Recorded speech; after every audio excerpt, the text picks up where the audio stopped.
Welcome to our segment called Washington Current Review. This will be hosted by the famous, or properly said, this man fits into the class of rich and famous.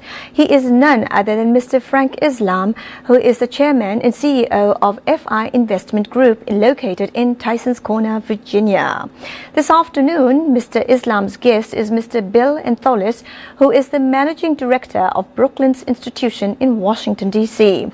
Let's catch these two gentlemen in their deep conversation. This is Frank Islam, Chairman and CEO of FI Investment Group, and your host of Washington Current Review, where we interview leading voices from business and politics and explore topics of current interest that impact you, the viewer. Today, our guest is Bill Antholus, Managing Director of the Brooklands Institution and a worldwide expert on climate change, which is today's topic of discussion.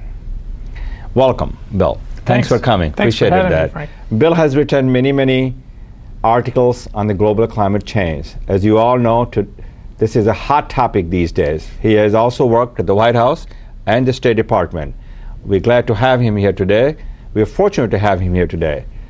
Let me ask you a question, Bill. Sure. The current U.S. administration has refused to join a global pact on climate change because it believes that India and China need to curb their emissions the same as the U.S. Mm-hmm. Is this fair? Well, it's almost certainly not fair. And whether or not it's fair, it's also probably not the right thing to do.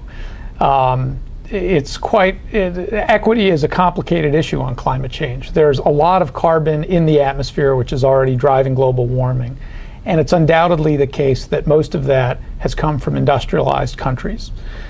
So in terms of the fairness of who's been driving the climate, it's not fair to hold up an agreement waiting for the participation of India and China. Looking to the future, though, India and China really do have to be part of the solution. I agree. So it's a big issue moving forward, and certainly going to be a subject of big conversation in the next administration, because for competitiveness reasons, if the United States is going to act on climate change, a lot of American industries are going to say, how are we going to possibly compete with India and China if our energy costs are going to go up in order to deal with climate change?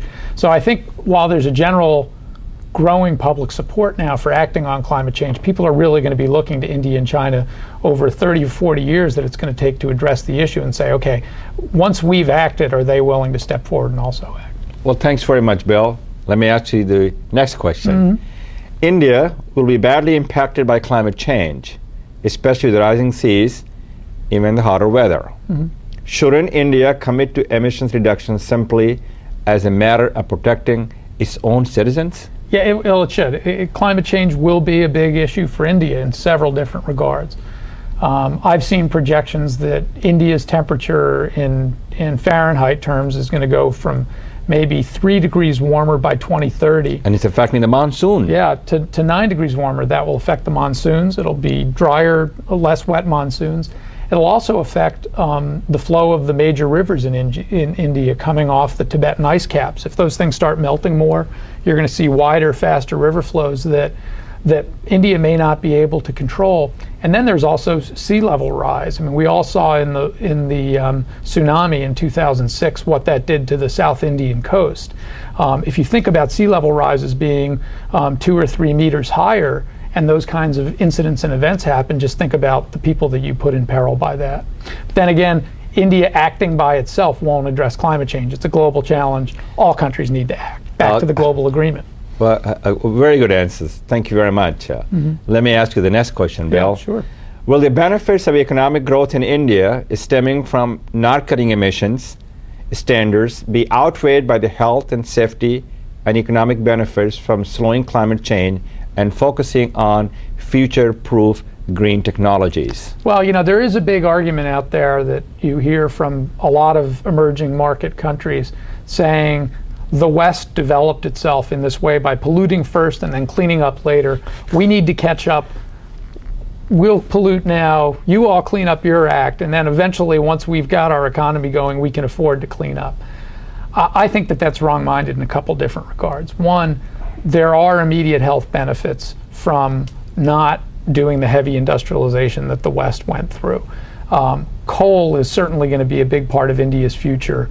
The shift from dirty coal to clean coal can both be cost effective because clean coal is more energy efficient for the most part, but also you save on these immediate health benefits.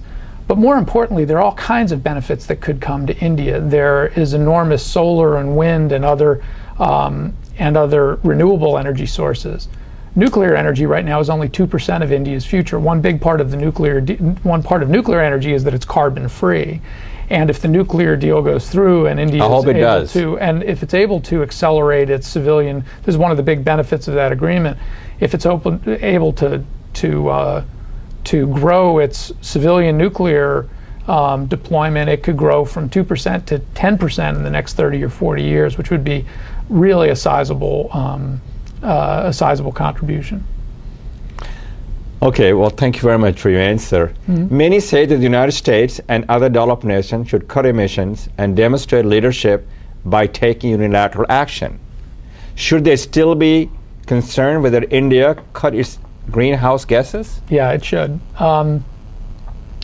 There's no doubt that industrial countries need to bring their emissions down. Yes. And compared to India and China, right now the United States not only has about the same amount of emissions as China and about 3 times as much as India total. But India and China are growing so fast in terms of their emissions. I'll give you a sense. American emissions are now growing 1% a year. India's are growing about 4% a year, and China's are growing almost 5% a year.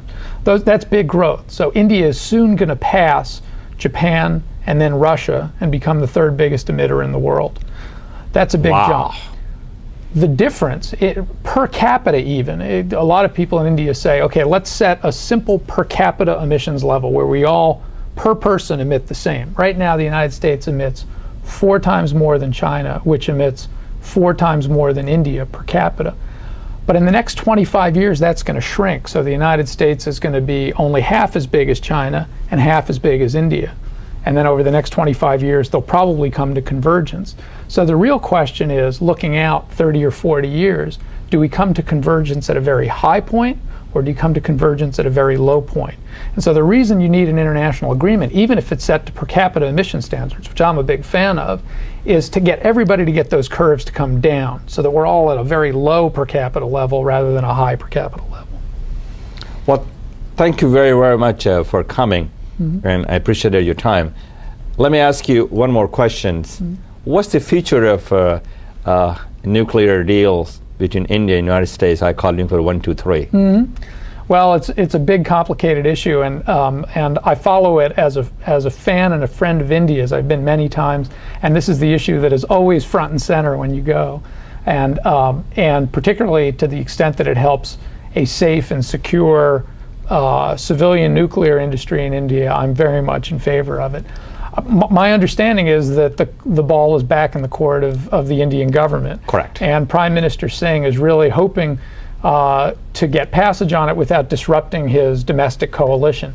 People in the United States are paying really careful attention to this. Well, it probably won't be a presidential election issue, but the hope is that it happens in this year before the next president, so that if there are amendments in the treaty or in the agreement, it's not something that has to go back to the next president to renegotiate. The President Bush can have this completed before he leaves office. I hope it does, and I hope the Congress does pass, but I'm not really sure. Yeah. Thank you very much, Bill, for coming, and you have shed light on this thing, and thank you very, very much. It's my great pleasure. That is our show. Until next time, this is Frank Islam of FY Investment Group wishing you a great week.